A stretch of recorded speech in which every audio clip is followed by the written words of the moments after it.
నమస్కారం ఘంటారావానికి స్వాగతం. ముందుగా ప్రధానాంశాలు.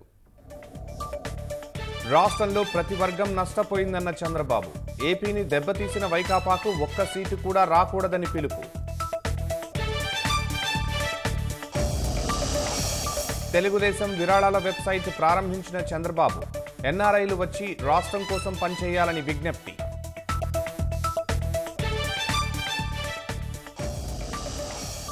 ఎన్నికల వేళ ఊపందుకున్న ప్రచారం.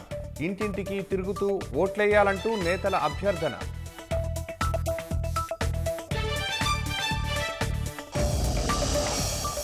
ఢిల్లీ హైకోర్టులో అరవింద్ కేజ్రీవాల్కు దక్కని ఊరట. అరెస్టుకు తగిన ఆధారాలు ఉన్నాయంటూ పిటిషన్ కొట్టివేత.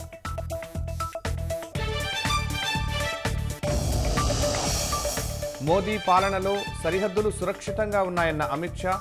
అంగుళం భూమిని కూడా చైనా ఆక్రమించలేదని వెల్లడి.